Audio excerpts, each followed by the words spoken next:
छात्राध्यापक एवं छात्राध्यापिकाएँ सुप्रभात।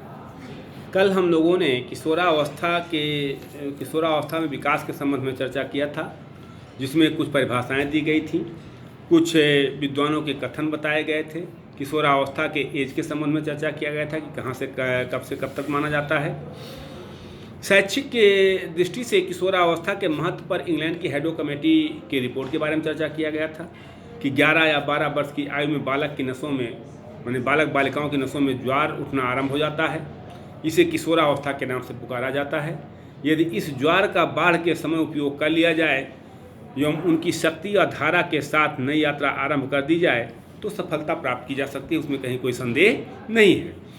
अत्यधिक संवेगात्मक उथल पुथल तथा तनावग्रस्त अवस्था होने के कारण कुछ मनोवैज्ञानिक इसे अटपटी अवस्था कहते हैं, कुछ समस्यात्मक अवस्था कहते हैं, प्रॉब्लम एज कहते हैं क्योंकि इस अवस्था में किशोर किशोरियों में शारीरिक, मनोवैज्ञानिक, मानसिक, सामाजिक और संवेगात्मक विकास में क्रांतिकारी परिवर्तन होते हैं। इसीलिए बिग्गी हंट ने कहा है कि किशोरावस्था की विशेषताओं को सर्वोत्तम रूप से प्रकट करने वाला एक शब्द है परिवर्तन। अर्थात किशोरावस्था में परिवर्तन, वो परिवर्तन किसी भी रूप में, शारीरिक परिवर्तन, मानसिक परिवर्तन, बौद्धिक परिवर्तन, नैतिक परिवर्तन, सामाजिक परिवर्तन, मनोवैज्ञानिक परिवर्तन, किसी भी रूप का परिवर्तन, अर्थात किशोरावस्था का आशय बालक में परिवर्तन होता है। ये केवल परिवर्तन शब्द से किशोरावस्था का आशय स्पष्ट हो जाता है। किशोरावस्था के विकास के सिद्धांतों की चर्चा करने से पहले हम लोग ये जानते हैं कि किशोरावस्था में बालक बालिकाओं में क्रांतिकारी शारीरिक, मानसिक, सामाजिक और संवेगात्मक परिवर्तन होते हैं। इन परिवर्तनों के संबंध में दो सिद्धांत प्रचलित हैं। एक है त्वरित यानी आकस्मिक विकास का सिद्धांत और दूसरा है क्रमिक विकास का सिद्धांत। कुछ मनोवैज्ञानिक, कुछ विद्वान आकस्मिक विकास के सिद्धांत को मानते हैं, जिसका आशय यहाँ ये है, इसके प्रमुख प्रणेता स्टेनले हॉल हैं। इस सिद्धांत के प्रतिपादक स्टेनले हॉल ने 1904 में एडोलसेंस नामक एक पुस्तक प्रकाशित की। इसमें उन्होंने लिखा है कि किशोरावस्था में जो परिवर्तन होते हैं वह आकस्मिक होते हैं, एकाएक होते हैं, छलांग मार कर आते हैं। उनका शैशवावस्था या बाल्यावस्था से कोई संबंध नहीं होता है। ये परिवर्तन इतने अचानक होते हैं जिससे लगता है कि ये एकदम से छलांग मार कर आते हैं। अर्थात किशोरावस्था में होने वाला परिवर्तन इसका कोई पहले दिखाई नहीं पड़ता है, एकाएक बालक में होता है। ये स्टेनले हॉल का मानना है, स्टेनले हॉल का जो कथन है। दूसरा जो है वो क्रमिक विकास का सिद्धांत। क्रमिक विकास के सिद्धांत के प्रतिपादक जैसे थॉर्नडाइक हैं, किंग हैं, हॉलिंगवर्थ हैं। तो इस सिद्धांत के समर्थकों का मानना है, इनका कथन है कि इस अवस्था में जो परिवर्तन होते हैं वह अचानक ना होकर क्रमशः धीरे धीरे होते हैं। सभी प्रवृत्तियाँ बालक में प्रारंभ से ही पाई जाती हैं, ये इन मनोवैज्ञानिकों का मानना है। और उनका विकास धीरे धीरे होता है, यानी एकाएक कोई चीज़ नहीं हो जाता है। ये इन्होंने तर्क देते हुए कहा कि जिस प्रकार रातों रात पेड़ पर फल नहीं लग जाते, उसी प्रकार विकास एकदम नहीं हो जाता। हर एक विकास को समय की आवश्यकता होती है और समय से ही विकास होता है, क्रमशः होता है, धीरे धीरे होता है, एकदम आकस्मिक नहीं होता है, बल्कि क्रमिक होता है। क्रमिक का मतलब क्रमानुसार होता है। तो किंग के अनुसार जिस प्रकार एक ऋतु का आगमन दूसरी ऋतु के अंत में होता है, परंतु पहली ऋतु में ही दूसरी ऋतु के आगमन के चिन्ह दिखाई देने लगते हैं, उसी प्रकार बाल्यावस्था और किशोरावस्था एक दूसरे से संबंधित हैं। तो यहाँ दोनों बिंदुओं पर चर्चा की गई है कि किस तरह से कुछ मनोवैज्ञानिक क्रमिक विकास के सिद्धांत को मानते हैं और कुछ मनोवैज्ञानिक त्वरित विकास के सिद्धांत को मानते हैं।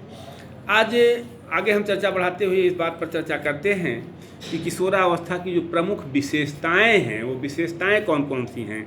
जैसे शारीरिक विकास, फिजिकल डेवलपमेंट की चर्चा अगर आप करें तो किशोरावस्था को शारीरिक विकास की दृष्टि से अत्यंत महत्वपूर्ण काल माना जाता है। इस काल में किशोर तथा किशोरियों में कुछ ऐसे महत्वपूर्ण शारीरिक परिवर्तन होते हैं जो यौवन आरंभ होने के लक्षण कहे जा सकते हैं या यौवन आरंभ होने के लक्षण माने जाते हैं। इस अवस्था में किशोर पुरुषत्व को तथा किशोरियाँ स्त्रीत्व को प्राप्त करने की दिशा में सक्रिय रूप से अग्रसर होने लगती हैं। किशोर व किशोरियों के भार तथा ऊंचाई में तीव्र वृद्धि होती है। शारीरिक ढांचे तथा मांसपेशियों में दृढ़ता आती है। किशोरों में दाढ़ी मूंछ की रोमावली दृष्टिगोचर होने लगती है, जबकि किशोरियों में स्त्रियोचित गुणों का विकास तेजी से होने लगता है। वह दोनों अपने शरीर, रूप रंग तथा स्वास्थ्य के प्रति सजग रहते हैं, अपने आप को आकर्षक एवं सुंदर दिखाने का प्रयास करते हैं, मुहासे आदि निकलने लगते हैं, सभी महत्वपूर्ण अंगों पर बाल उगाते हैं, प्रजनन अंगों का पूर्ण रूप से विकास हो जाता है और चेहरे में प्रौढ़ता के दर्शन होने लगते हैं। ये आंतरिक तथा बाह्य दो प्रकार से होते हैं। तो चेहरे पर उनके प्रौढ़ता के दर्शन होने लगते हैं, वो चाहे किशोर हो चाहे किशोरियाँ हों। निश्चित तौर पर वह किशोर स्वस्थ, सबल तथा उत्साही बनने का प्रयास करते हैं, जबकि किशोरियाँ अपनी आकृति को नारी सुलभ आकर्षण प्रदान करने की इच्छुक रहती हैं। तो इस तरह से अगर देखा जाए तो शारीरिक विकास किशोरावस्था की बहुत महत्वपूर्ण अवस्था मानी जाती है। दूसरा है मानसिक विकास। किशोरावस्था में मानसिक योग्यताओं का भी तीव्र गति से विकास होता है। जिज्ञासा, कल्पना स्मृति, सृजनात्मकता, दिवा स्वप्नों की बहुलता, तर्क शक्ति तथा निर्णय लेने की क्षमता अधिक विकसित हो जाती है। इस अवधि में किशोर तथा किशोरियों के चिंतन और निर्णय में विरोधाभास देखने को मिलता है। परस्पर विरोधी मानसिक दशाएं परिलक्षित होने लगती हैं। मानसिक जिज्ञासा का विकास हो जाता है। निश्चित तौर पर चंचलता समाप्त होकर ध्यान केंद्रित करने की क्षमता विकसित हो जाती है। स्मरण शक्ति बढ़ जाती है। वह सामाजिक, आर्थिक, राजनैतिक तथा अंतर्राष्ट्रीय घटनाओं के संबंध में रुचि लेने लगता है। जो दूसरा अगला पॉइंट है स्थिरता तथा समायोजन का अभाव। तो इसमें अगर देखें तो किशोरावस्था में किशोर किशोरियों की मना स्थिति शिशुओं के समान अस्थिर हो जाती है। बाल्यावस्था में आई स्थिरता समाप्त होने लगती है और किशोर किशोरियां पुनः शिशु के समान अस्थिर मन वाले हो जाते हैं। इसीलिए किशोरावस्था को शैशवावस्था की पुनरावृत्ति कहा जाता है। इस अवस्था में व्यवहार में इतनी तेजी से परिवर्तन होते हैं कि किशोर किशोरियों का व्यवहार उद्विग्न सा प्रतीत होता है। उनके विचार एवं भावनाएं क्षण प्रतिक्षण परिवर्तित होते रहते हैं, जिसके परिणाम स्वरूप वह अन्य व्यक्तियों तथा वातावरण के साथ समायोजन करने में कठिनाई का अनुभव करते हैं। आप इस बात को देख रहे होंगे कि किशोरावस्था में बालक को नवीन परिस्थितियों में समायोजन करने में कठिनाई होता है। अगर वो ग्रुप में हैं तो अपने आप को वो ये महसूस करते हैं कि लोग उन्हीं को देख रहे हैं, लोगों का ध्यान ग्रुप में उन्हीं के ऊपर है। तो ये चीज़ें किशोरावस्था में देखी जाती हैं। व्यवहार में भिन्नताओं की बात अगर की जाए तो किशोर किशोरियों में संवेगों की प्रबलता होती है।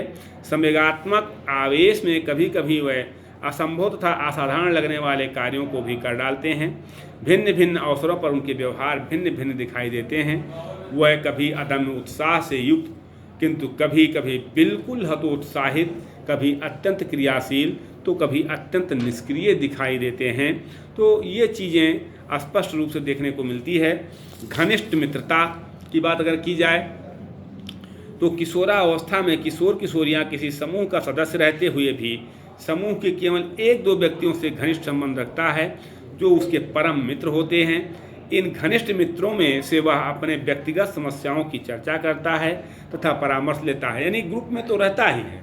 ग्रुप में रहने के साथ साथ उस ग्रुप में एक दो लोग, चाहे बच्चों का बच्चों से, लड़कों का लड़कियों का लड़कियों से, आपस में एक घनिष्ठ मित्रता होती है, जिनसे अपने व्यक्तिगत संबंधों को वो शेयर करते हैं। तो इस तरह से ये देखा जाए कि घनिष्ठ मित्रता बालक बालिकाओं में देखी जाती है। हम और विशेषताओं की चर्चा आगे करेंगे। अगर आपको वीडियो अच्छा लगा हो तो प्लीज़ सब्सक्राइब कीजिएगा और लाइक ज़रूर कीजिएगा। बहुत बहुत धन्यवाद आप लोगों को।